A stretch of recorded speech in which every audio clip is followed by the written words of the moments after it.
मैं गारंटी के साथ कहता हूं आपके भी जनरेटर सेट में कुछ इसी प्रकार से आग लग जाएगी अगर आप अपने जनरेटर की क्षमता के हिसाब से सही वायर या फिर सही तार या फिर सही केबल का चुनाव नहीं करेंगे।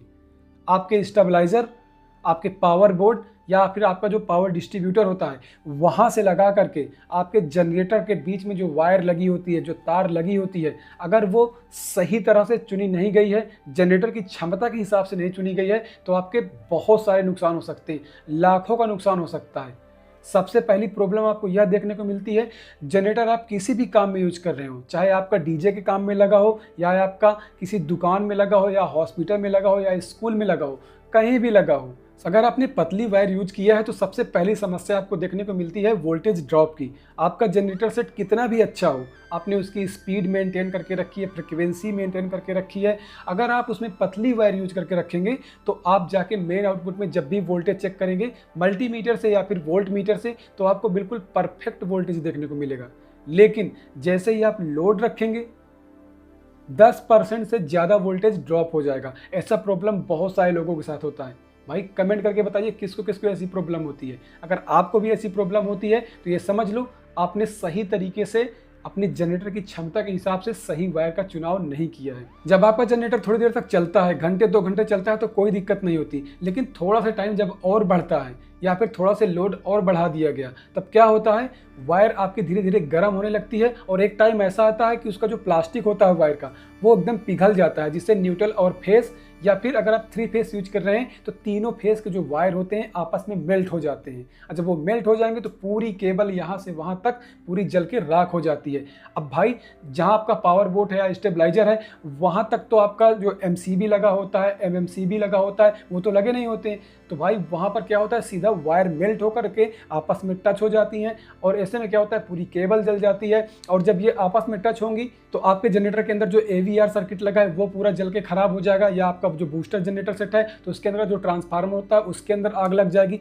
अगर ट्रांसफार्मर के अंदर आग लगी तो पूरे के पूरे जनरेटर में भी आग लग जाएगी, अंदर की वाइंडिंग में भी आग लग सकती है, और आपकी जो पावर केबल है जो आपके स्टेबलाइजर तक गई है या फिर आपके पावर बोर्ड तक गई है वो भी पता नहीं कहाँ कहाँ से जा रही है। अगर आपका रनिंग डीजे सेटअप है तो उसमें क्या होगा, आपके डीजे की पूरी गाड़ी में आग लग सकती है। आप किसी होटल में यूज कर रहे हैं तो कमरों में आग लग सकती है। तो दोस्तों आप बेफिक्र रहें, आज के इस वीडियो में आपको यही बताने वाला हूं कि अलग अलग KVA के जनरेटर के हिसाब से आपको किस प्रकार से सही वायर का चुनाव करना है, जिससे ना तो आपको वोल्टेज ड्रॉप की समस्या देखने को मिले और ना ही किसी प्रकार के आग लगने का खतरा रहे। नमस्कार दोस्तों, मैं हूं पवन अरुद्रा और ऑल डीजे सपोर्ट में आपका बहुत बहुत स्वागत है और स्वागत है आपका आज के इस शानदार वीडियो में। तो चलिए वीडियो को स्टार्ट करते हैं।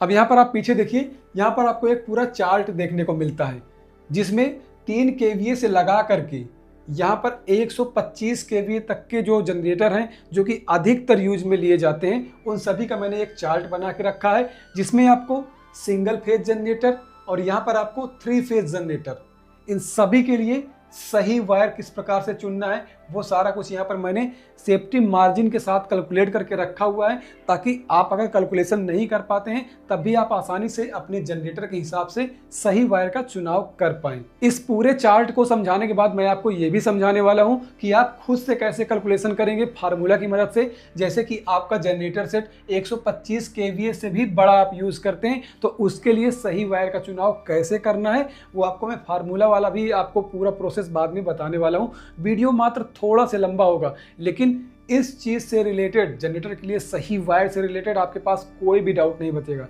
तो चलिए अब शुरुआत करते हैं यहाँ पर सिंगल फेज जनरेटर से। यहाँ पर आप देखिए छोटे काम जो होते हैं, जैसे कि आपके छोटे मोटे साउंड के काम हो गए या फिर नॉर्मल दुकान के लिए आपका हो गया या घर के यूज के लिए, अधिकतर लोग सिंगल फेज जनरेटर का उपयोग ही करते हैं, जिसमें एक फेज होता है, लाइन होता है और एक न्यूट्रल होता है। और इसमें आप देखिए 3 KVA, 5 KVA और 7 KVA, 10 KVA, 15 KVA तक के जनरेटर जो हैं यहाँ पर मैंने सिंगल फेज में लिए हैं, और उससे बड़ा जो जनरेटर सेट होने वाला है वो मैंने 3 फेज में लिया है। तो यहाँ पर देखिए, जैसे आपके पास 3 KVA का जनरेटर सेट है तो उसमें जो धारा प्रवाहित होगी फुल लोड पर तो वो होगी 13 एम्पियर के आसपास, जिसके लिए आप 2.5 यानी 2.5 स्क्वायर mm वाला तार आप यूज़ करेंगे, जो कि पूरा कॉपर में होने वाला है। वैसे 5 kVA अगर आपके पास जनरेटर सेट है, उसमें आपका 22 एम्पियर का करंट फ्लो होगा, तो उसके लिए 4 स्क्वायर mm की तार बहुत ही अच्छी रहेगी। इसमें आपका फुल लोड डालने पर ये वायर गर्म नहीं होगी, बहुत बढ़िया काम करेगी। और यहाँ पर 7.5 kVA जो अधिकतर साउंड सिस्टम जो छोटे होते हैं उसमें यूज होने वाला होता है, और इसमें आपका 33 एम्पियर का जो है करंट फ्लो होता है, जिसके लिए आपका 6 स्क्वायर mm का तार आपको यूज करना है। और जो 10 kVA का जनरेटर सेट होता है, जो अल्टरनेटर होता है 10 kVA का, उसके लिए आपको 10 स्क्वायर mm की आपको वायर लेना है। और यहाँ पर 15 kVA के लिए आपको 16 स्क्वायर mm की तार लेना है। आपको यहाँ पर देखने में थोड़ा से मोटी लग रही होगी कि भाई 16 स्क्वायर mm का जो वायर होगा वो इतना मोटा होगा। तो देखिए, ये आपका स्पीकर नहीं है, ना कोई सिंगल लोड है, ये जनरेटर है। इस पर आपके डिफरेंट टाइप के लोड रखे जाते हैं, जिसमें आपके कुछ मोटर जैसे लोड होते हैं, कुछ ट्रांसफार्मर वाले लोड होते हैं, और कुछ लाइट जैसे लोड होते हैं। ये बहुत सारे डिफरेंट लोड जो है काफ़ी ज़्यादा धारा को बढ़ा देते हैं, जिससे इसमें मोटी वायर लगाना ही बेस्ट रहता है। आपका जनरेटर इतना महंगा होता है, आपका साउंड सेटअप इतना महंगा होता है, गाड़ियाँ इतनी महंगी होती हैं, तो भाई ये इतनी वायर में कुछ नहीं जाता, इसको थोड़ा सा मोटा ही आपको रखना है, ठीक है। अब यहाँ पर बात कर लेते हैं 3 फेज जनरेटर के लिए, तो जिसमें आपको देखने को मिलते हैं R, B और Y, यानी 3 फेज देखने को मिलते हैं और एक न्यूट्रल आपको देखने को मिलता है। तो इसमें भी मैं आपको 10 kVA से स्टार्ट करता हूँ।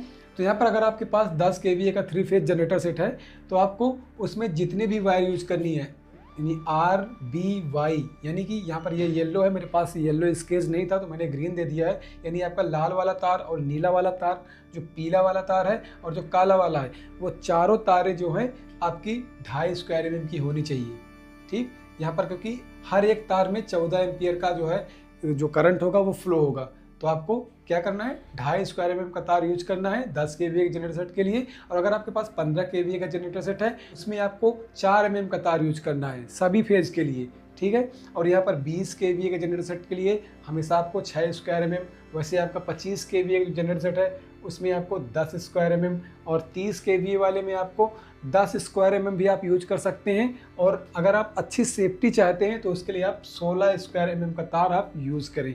और वैसे 40 kVA के लिए 16 स्क्वायर mm, 50 kVA के जनरेटर सेट के लिए 25 स्क्वायर mm, 62 kVA, ये भी काफ़ी ज़्यादा उपयोग में लिए जाने वाला जनरेटर सेट है। टेंट वगैरह के काम में काफ़ी ज़्यादा यूज़ में लिया जाता है, क्योंकि टेंट में बहुत सारा लोड होता है।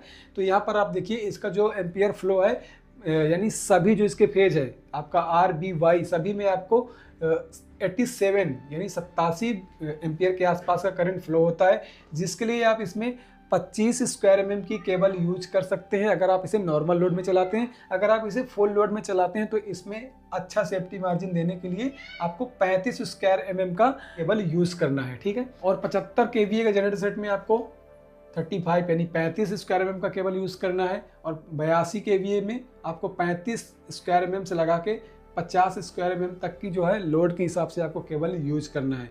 और वहीं पर आपका जो 100 kVA का जनरेटर सेट है उसमें आपको 50 स्क्वायर mm की केबल यूज़ करना है तीनों फेज के लिए। और यहाँ पर आपका 125 kVA सबसे लोकप्रिय जनरेटर सेट है भाई, बड़े हैवी साउंड सेटअप के लिए, या हॉस्पिटल हो गया, कॉलेज हो गया, या फिर आपका कोई बड़ा रेस्टोरेंट है वहाँ पर यूज़ करने के लिए सबसे ज़्यादा पॉपुलर है। और इसके तीनों फेज़ में आपको 174 एम्पियर का जो धारा देखने को मिलता है, ठीक है। ये कैलकुलेशन की बात कर रहा हूँ, मैं तुक्का नहीं बता रहा हूँ, ये फुल कैलकुलेशन है, आगे आपको मैं वीडियो में बताने वाला हूँ, ठीक है। तो इसमें आपका जो है सभी जो आपके R, B, Y और न्यूट्रल सभी के लिए 70 mm की आपको तार यूज करना है, जो कि कभी भी आपका खतरे का कारण नहीं बनेगी, बहुत ही अच्छा लोड लेगी और वोल्टेज ड्रॉप की समस्या आपको देखने को नहीं मिलेगी। अब आपसे एक रिक्वेस्ट है, अगर आपको वीडियो पसंद आया हो तो प्लीज़ वीडियो को लाइक ज़रूर कर दीजिए, क्योंकि आप लोग वीडियो देख के लाइक करना भूल जाते हैं। और हाँ, अगर आप ऐसे ही वीडियो हमेशा देखना चाहते हैं, आप नुकसान से बचना चाहते हैं, अपने नॉलेज को इम्प्रूव करना चाहते हैं, तो इस चैनल को सब्सक्राइब जरूर करें, ठीक है। और इस जानकारी को सभी दोस्तों तक फैला दीजिए। अब यहाँ पर आप देखिए कुछ और ज़रूरी पॉइंट है, जैसे यहाँ पर आपको ये नोट भी समझना चाहिए। यहाँ पर देखिए, जैसे आपने ये नॉर्मल जनरेटर सेट में आपने ये केबल यूज़ किया, जैसे आपका सिंगल फेस था या 3 फेस था, उसके लिए आपने जो सामान्य केबलें यूज़ की हैं उसमें अगर आपकी लंबाई 30 मीटर तक है तो आप यही केबल यूज़ करेंगे। और अगर आपकी लंबाई 30 मीटर से अधिक बढ़ रही है तो आपको क्या करना है, एक स्टेप या एक साइज आगे बढ़ के केबल का चुनाव करना है। जैसे यहाँ पर आप देखिए, जैसे आपके पास 10 kVA का जनरेटर सेट था और ये आप 30 मीटर की दूरी तक यूज़ कर रहे थे, तो यहाँ पर आपका 2.5 यानी 2.5 स्क्वायर mm का जो केबल आप यूज़ कर रहे थे, ठीक है। अब इसका दूरी बढ़ गया 30 मीटर से ज़्यादा, तो आप 2.5 नहीं लेंगे, अब आप यहाँ पर 4 स्क्वायर mm का तार लेंगे, ठीक है। यानी 30 मीटर से अगर अधिक दूरी बढ़ी तो आपको एक स्टेप आगे वाला तार को सेलेक्ट कर लेना है, ठीक। बिल्कुल सिंपल था। और यहाँ पर थोड़ा समझ लेते हैं इस 40 kVA में भी। जैसे 40 kVA के जनरेटर में तीनों फेज के लिए हम 16 स्क्वायर mm का तार यूज करते हैं, ठीक। वो भी कितना, 30 मीटर के अंदर में। अब दूरी 30 मीटर से ज़्यादा है, 50 मीटर बढ़ रही है या 60 मीटर तक बढ़ रही है, तो आपको यहाँ पर 16 स्क्वायर mm नहीं लेना है। अब बढ़ के आपको क्या लेना है, 25 स्क्वायर mm का वायर लेना है। और आपको चार्ट पता ही होगा, अगर आपको चार्ट नहीं पता तो आप चार्ट ले देखिए, ये होता है वायर का चार्ट। आपको मैंने यहाँ पर जितने भी वायर बताए हैं वो कॉपर वाले बताए हैं, यानी आपको ये कॉपर वाले वायर देखने को मिलते हैं। अगर आप लोग अपने जनरेटर सेट में एल्यूमिनियम का वायर डालते हैं, ठीक है, अगर आप कॉपर नहीं यूज़ कर रहे हैं, पहली बात तो मैं रिकमेंड करूँगा कि कॉपर की वायर बहुत अच्छी होगी, क्योंकि आपने जनरेटर में इतना खर्च कर दिया, साउंड सेटअप में इतना अच्छा खर्च कर दिया, और उसमें आप अच्छी तरीके की वायर नहीं डालेंगे तो क्या होगा, आपका वो पूरा पैसा बर्बाद जाएगा, क्योंकि उतनी अच्छी परफॉर्मेंस आपको नहीं मिलेगी, उतना अच्छा लोड कैपेसिटी आपको देखने को नहीं मिलेगी। तो कॉपर यूज करिए। और कुछ लोग होते हैं जैसे टेंट वगैरह काम होता है, हर जगह कॉपर नहीं यूज़ कर पाते हैं, तो जो लोग एल्यूमिनियम का यूज़ करते हैं तो एल्यूमिनियम वायर को आपको क्या लेना है, 1.5 यानी 1.5 गुना मोटी वायर लेना है।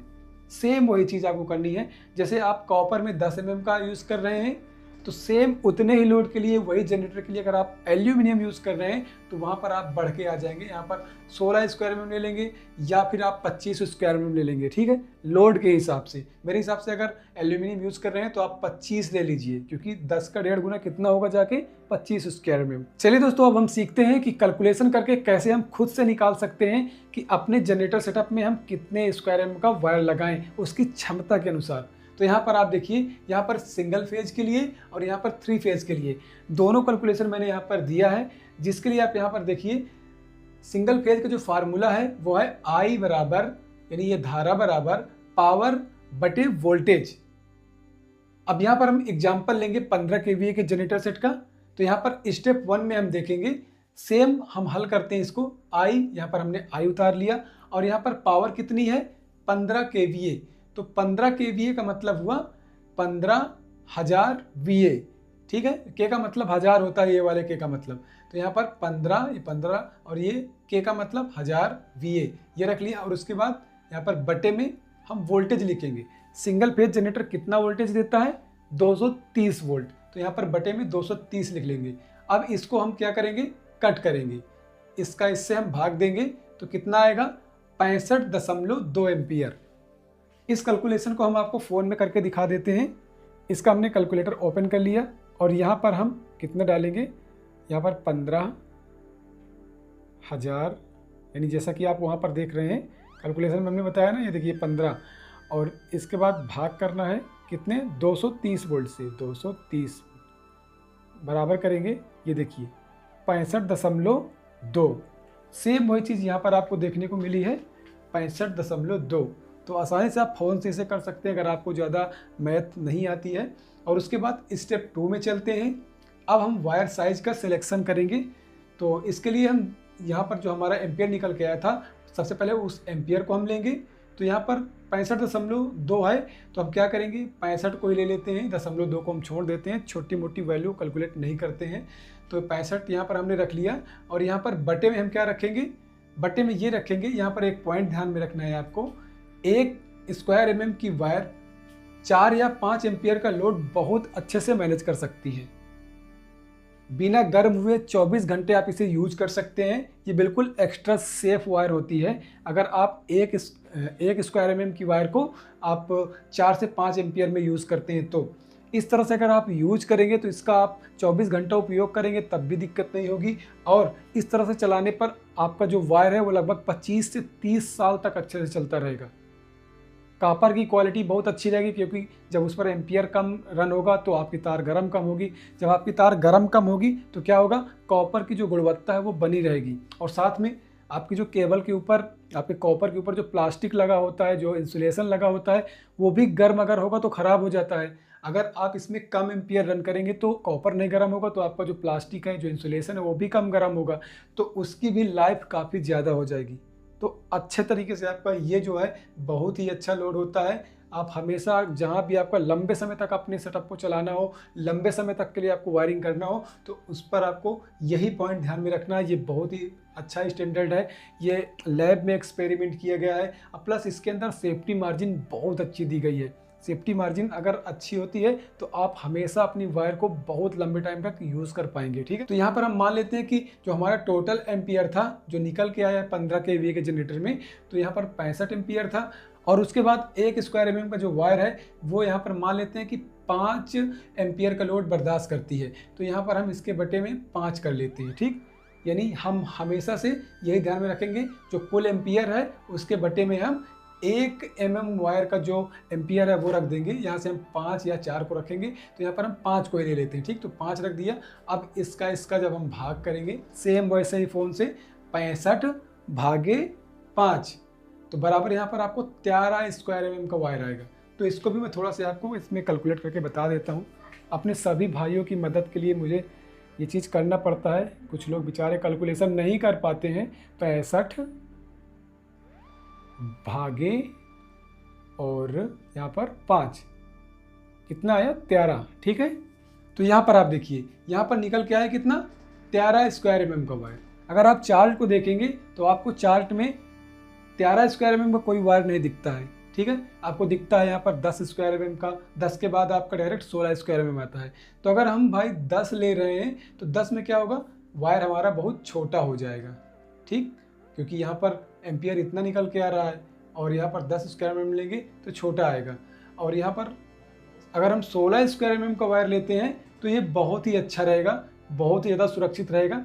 तो कैलकुलेशन से कुछ इसी प्रकार से आप निकाल सकते हैं। ठीक है, ये हमने सेम यहाँ पर जो भाग दिया था वही चीज़ इस तार को निकाल के लाती है।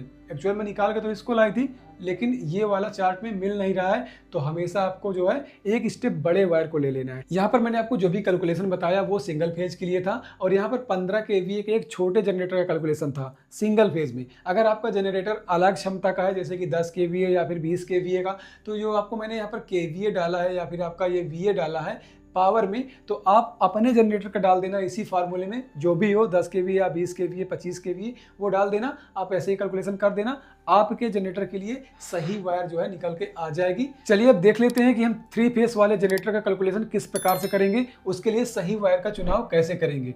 देखिए, जो हमने आपको चार्ट बताया था उस चार्ट में जो सबसे बड़ा जनरेटर था वो था 125 kVA का। अगर आपका सेटअप डीजे सेटअप या फिर आपका साउंड सेटअप उससे बड़े लेवल का है, जहाँ पर आपको और बड़े जनरेटर सेटअप की आवश्यकता है, या फिर आपके पास कोई बड़ा मैन्युफैक्चरिंग है, छोटी मोटी फैक्ट्री है, वहाँ पर आप जनरेटर का यूज़ करते हैं, तो उसके लिए सही वायर कैसे हम चुनेंगे। तो यहाँ पर आप देखिए, जैसे कि हम यहाँ पर एग्जाम्पल लेते हैं 200 kVA के जनरेटर का, तो यहाँ पर इसका फार्मूला है I बराबर पावर बटे √3 गुणे वोल्टेज। अब इसी चीज़ को सेम हम ये 200 kVA के जनरेटर को यहाँ पर हम कैलकुलेशन में लेंगे एग्जाम्पल के रूप में। तो स्टेप 1 में यहाँ पर I बराबर, यहाँ पर पावर कितनी है 200 kVA, 200 मतलब यहाँ पर 200, और kVA के लिए यहाँ पर 3 0 लगा दिया, तो K हट गया, यहाँ पर VA यानी 2 लाख VA बटे इस रूट की जो वैल्यू है इसका, यहाँ पर अगर हम रूट हल करेंगे, आप कैलकुलेटर में देखिए इस प्रकार से आप रूट को हल कर सकते हैं। जैसे कि आपने यहाँ रूट का चिन्ह लगाया और यहाँ पर 3 लिखा और बराबर कर दिए, तो यहाँ पर आपका 1.732 ये आ गया। और उसके बाद यहाँ पर देखिए सेम जो वोल्टेज यहाँ पर आपका देखने को मिलता है, तो आपको पता है जो 3 फेज जनरेटर होता है उसका जो वोल्टेज अगर आप नापते हैं तो कितना निकल के आता है 415 वोल्ट।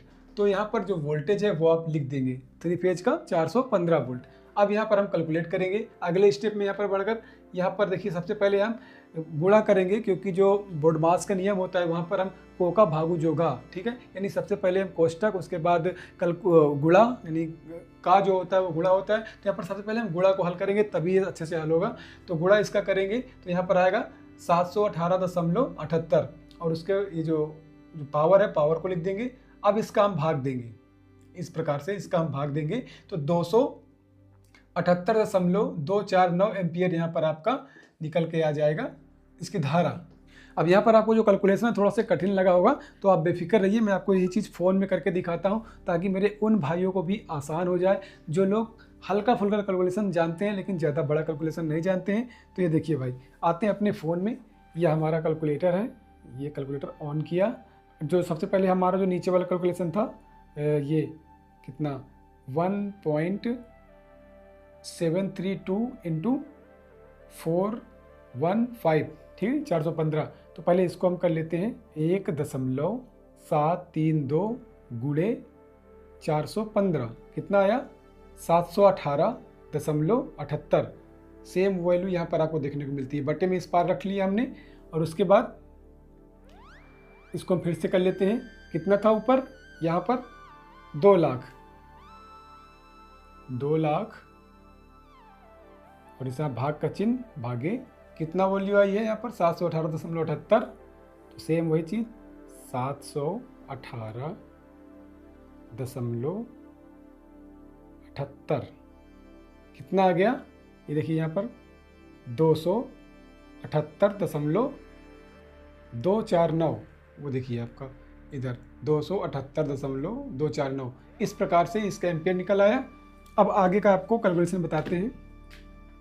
अब यहाँ पर स्टेप 2 में वायर का सिलेक्शन करेंगे, वायर का चयन करेंगे। तो जो कुल एम्पियर निकल के आया था 278 के आसपास आया था। तो दशमलव के इस प्रकार के मान को हम छोड़ देते हैं, मोटा मोटा इसको हम ले लेते हैं, ठीक है 278 भागे। अब इस बिंदु को सेम यहाँ पर भी ध्यान देना है, 1 स्क्वायर mm के वायर में हम लगभग 4 से 5 एम्पियर का लोड देंगे तो बहुत सेफ रहेगा। तो यहाँ पर हम इस 5 को ही ले लेते हैं, इसको आपको याद रखना है, ठीक कि 1 स्क्वायर mm का जो वायर होगा उस पर 4 से 5 एम्पियर का लोड रहेगा, क्योंकि जनरेटर के लिए भाई सिंगल किसी उपकरण के लोड के लिए नहीं है। तो यहाँ पर मोटी वायर ही आपको लेना है। तो 5 यहाँ पर हम रख लेंगे इसके बटे में, और इसका हम भाग दे देंगे। तो कितना आएगा 55.6 स्क्वायर mm। अब यहाँ पर सेम भाग आप फ़ोन में कर सकते हैं, कितना 278 भाग का चिन्ह और उसके बाद बटे में 5 रख देंगे, तो यही वैल्यू आपकी आ जाएगी। अब यहाँ पर अगर आप चार्ट को देखेंगे तो आपको 55 स्क्वायर mm का कोई वायर नहीं दिखता है, आपको 50 mm दिखेगा, 70 mm दिखेगा, 95 mm दिखेगा। तो अगर 50 लेते हैं तो भाई छोटा पड़ जाएगा। अब यहाँ पर अगला जो स्टेप है तो वो 70 ही मिलता है, 60 65 कुछ नहीं मिलता। तो हम उठा लेंगे सीधा 70 वाले को, 70 स्क्वायर mm, ये बहुत अच्छा रहेगा। अगर आपका बहुत बड़े लेवल का फैक्ट्री वैक्ट्री का काम है तो उसमें आप 95 स्क्वायर mm की वायर डाल देंगे, तो ये बहुत ही ज़्यादा सुरक्षित रहेगा, ठीक है। तो ये इसका बेसिक सा कैलकुलेशन रहा, इस प्रकार से आप समझ सकते हैं। अब यहाँ पर कुछ लोग बोलेंगे कि भाई आपने बहुत मोटी तार को सजेस्ट कर दिया है। तो देखिए भाई, चलाने के लिए आप कुछ भी चलाएंगे।